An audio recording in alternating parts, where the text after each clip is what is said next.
Aku William, aku seorang project manager di Australia dan perantau kedua adalah Aku Raymond Harrison, aku adalah seorang AI engineer di Singapura. Sudah berantau di Singapura selama 10 tahun juga ya.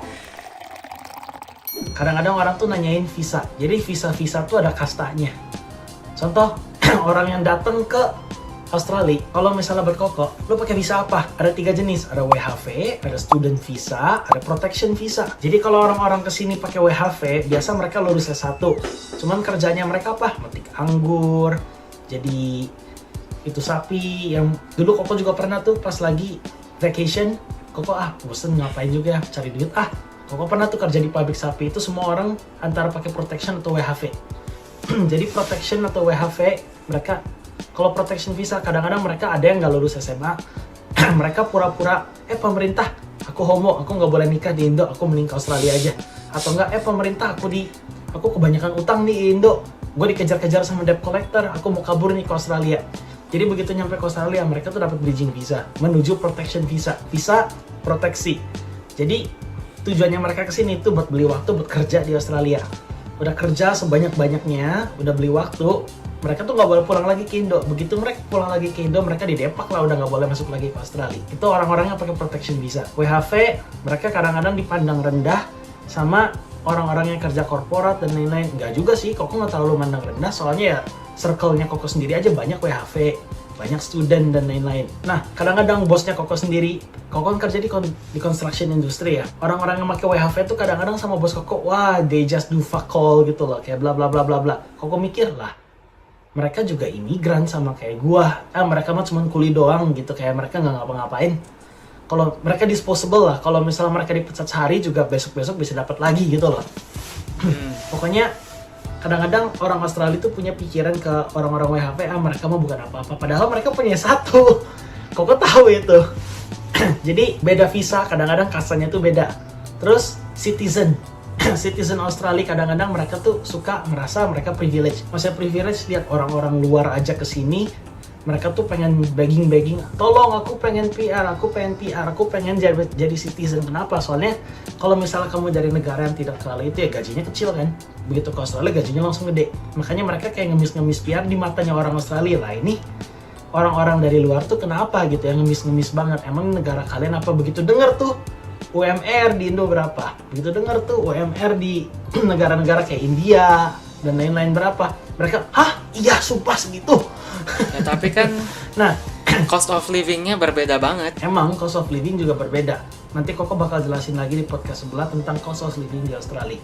Meskipun mereka kayak begitu, jadi kadang-kadang orang-orang yang Australia sendiri tuh suka memandang rendah WHV dan memandang rendah protection visa. Terutama bos-bos di industri. Cuman kalau student-student nih yang belum terlalu yang belum terlalu tahu lah ya maksudnya kayak gimana, mereka sih ya friend-friend aja gitu ya. Koko juga sebagai international student dulu, Koko kayak oke, WHV to protection, Koko nggak peduli sih, ya udah nggak masalah. Malah dulu Koko tuh pernah ikut grup WHV road trip tuh ke Mount Buller, bukan Mount Buller, ke Falls Creek. Terus pas Koko ikutan road trip tuh, Koko main salju bareng, lempar-lemparan lah, cerita-cerita lah apa. Terus bongkar mobil sama mereka bareng-bareng. Terus mereka tuh ngomong, lu pakai visa apa? Koko ngomong, student. Terus udah kok ngomong pakai student visa, lu student visa kok mau aja sih bongkar-bongkar mobil, lu mau aja sih dulu kerja di pabrik daging? Ya, gue sih nganggap biasa aja ya. Soalnya mereka tuh tahu gitu, employer yang citizen kadang-kadang tuh nganggap mereka rendah, padahal mereka punya S1 dan mereka nggak tahu apa-apa gitu loh. Dulu tuh Koko pernah pas lagi libur kerja di pabrik daging buat ngisi waktu lah, buat pengalaman juga dan buat cari duit juga. Kenapa? Soalnya duit jajan Koko dibatesin. Aku juga di Singapura selama kuliah ya, aku harus part-time job banyak banget sampai ngelesin itu ngajar gitar, ngajar matematika, ngajar fisika. Nanti mungkin kalau kalian mau bahas school life atau cost of living di Singapura atau Australia atau mungkin Jepang juga bisa ya, soalnya kita punya satu dede lagi, adik kita tuh sekolah di Jepang sekarang. Jadi kita bisa invite dia sebagai guest. Cuman begitu Koko ke Australia tuh, perspektif Koko jadi luas banget. Koko ketemu orang-orang yang pakai protection visa di pabrik daging.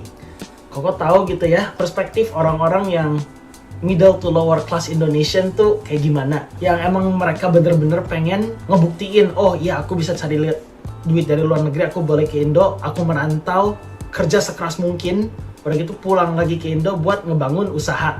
Dibanding aku kerja di Indo ya udah lumayan. Makanya ada keren yang namanya kabur aja dulu. Kenapa? Soalnya mereka ya udah putus semangat lah sama keadaan kondisi di Indonesia. Terus Koko juga dapat insight dari orang-orang yang pakai WHV, yang mereka merasa terhumble. Kenapa terhumble? Aku punya S1, aku S1 di IT, kenapa sekarang aku jadi kuli gitu loh. Ya yang penting gajinya gede, aku bodoh amat lah. Jadi kayak mereka juga kena humble kayak, oh ternyata aku tuh bukan apa-apa gitu ya di dunia. Dan orang yang pakai student visa itu biayanya nggak kecil. Terus Koko sendiri, emang lah kita dari yang berkecukupan, cuman bukan berarti kita dari keluarga yang sangat kaya. Dan ada jarang tuh orang yang seperti Koko punya student visa tiba-tiba kerja di pabrik daging, kerja part time di sini, kerja part time di situ. Buat apa ya? Buat makan sama buat bayar rent, buat nombokin lagi di atas duit jajan yang sudah dikasih.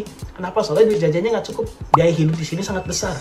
Nah, gara-gara Koko banyak part time lah, kerja lah, inilah itulah, Koko ngelihat kayak teman-teman Koko, Koko tuh punya insight yang wah gitu ya. Ternyata orang-orang terkaya di Indonesia tuh hidupnya seperti ini. Sampai kenapa yang kuliah ke Melbourne tuh banyak orang-orang, salah satu paling kaya di Indonesia lah.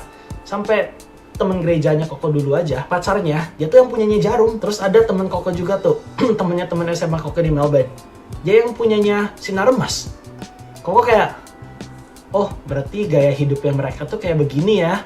Terus oh berarti gaya hidupnya ini tuh kayak gini. Insight-nya gede lah intinya. Jadi pergaulannya luas, multicultural.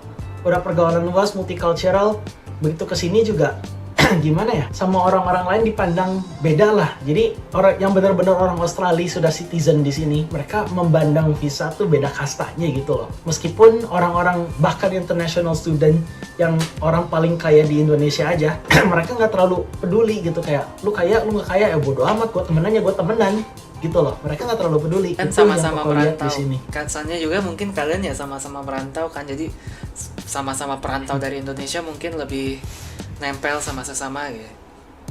Samanya kalau di Singapura juga banyaknya orang ya, Indo nempel begitulah. sama orang Indo, orang Cina nempel sama orang Cina. Emang gitu sih, jadi pergaulannya juga emang agak pisah-pisah. Cuman meskipun bukan cuma orang Indo doang yang pakai visa-visa gitu ya, bukan cuma orang Indo. Pokoknya beda visa, beda ada kastanya lah. Kayak student tuh salah satu yang paling tinggi, mirip sama citizen. Terus WHV itu di bawahnya, terus protection tuh di bawahnya lagi. Itulah kasta visa di sini. Cuman bukan berarti Koko mendiskriminasi. Cuman ya itu yang Koko lihat berdasarkan pandangan view orang-orang Australia yang bener-bener lahir di Australia. Terus, oh ya, Koko ngomongin publik juga nih, restoran. Di sini tuh, lu makan ke restoran. Kadang-kadang restoran Indo yang kerjanya semuanya orang Indo. Restoran Jepang yang kerjanya semua orang Jepang. Restoran Korea yang semuanya orang Korea. Jadi pernah tuh, Koko kan Chinese Indo ya. Koko kalau misalnya dikira sama orang sini, ada orang kira Koko orang Vietnam, ada yang Koko ngira orang Chinese, ada yang ngira Koko orang ya nggak tau lah dari Asia, antara Chinese atau Vietnam biasa dikelihatannya. Koko masuk tuh ke restoran Vietnam, dia langsung ngomong Vietnam, come in, nenek. Koko kayak, sorry I'm not Vietnamese. Oh sorry boss. What do you wanna order? Terus Koko ke restoran Chinese tuh di Box Hill, langsung, 你要说什么啊？你要 order 什么？ Kok kayak, sorry I'm not Chinese, I cannot speak Chinese. Oh you're not Chinese, okay, sorry, what do you wanna order? Terus Koko udah tahu tuh itu, Koko masuk ke restoran Indo. Anehnya, orang-orang di restoran Indo ngomong, what do you wanna order? Kok ngomong, ayam geprek satu. Oh Indo juga. Oh Indo ya, iya ayam geprek satu, siap, kecapnya banyakin ya, ya begitulah. Mungkin orang Indo mukanya lebih generik ya, lebih susah bedain lah. Jadi ya kalau biar aman pada ngomong bahasa Inggris aja kalau di restoran Indo. Enggak. Kalau misalnya temen Koko tuh si Rizky, dia masuk ke ayam penyet Ria, masuk ke The Penyet, The Cendol. Dia masuk, Pak, order apa Pak? Koko kayak, bro, gue Indo tuh. Kadang-kadang mengenai censorship di sini tuh showing public display of affection tuh lumayan normal. Jadi begitu lu nyampe di sini nggak satu hari aja ya, lu jalan-jalan di tengah orang cipokan makeup gitu ya di tengah jalan banyak. Udah sering Koko lihat, lah ini orang kenapa cipokan kayak gitu tengah jalan ya? Nggak semua orang kayak gitu, cuman banyak lah orang yang di tengah jalan kayak cipokan begitu. Doang. Apalagi hari Jumat. Cipokan doang, tahu nggak di Amerika aku lihat apa? Holok. Di depan WC. Amerika emang lebih ekstrim lah. Cuman apa orang cipokan di tengah jalan udah banyak lah. Kalau di klub ya oke lah di klub. Ini mah di tengah jalan, Ray.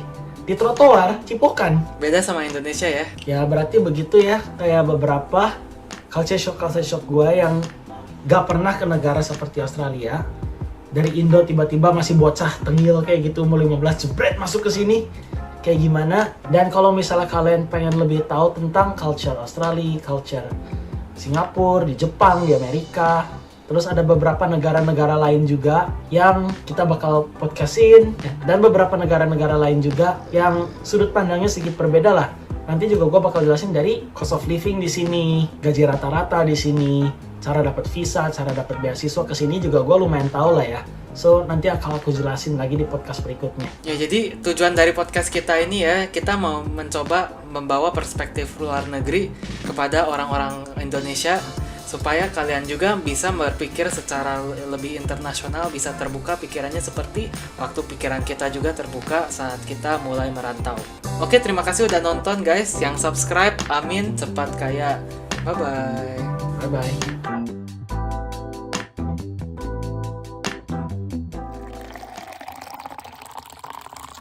Hey, jangan skip dulu video ini. Percaya nggak kalian kalau aku bisa bikin kartu ini melayang ya? Kalau aku bisa, kalian harus janji subscribe ke channel-channel kami dan tonton video kami yang lainnya ya. Ayo kita lihat. Hey, melayang beneran ini. Hey, sesuai janji.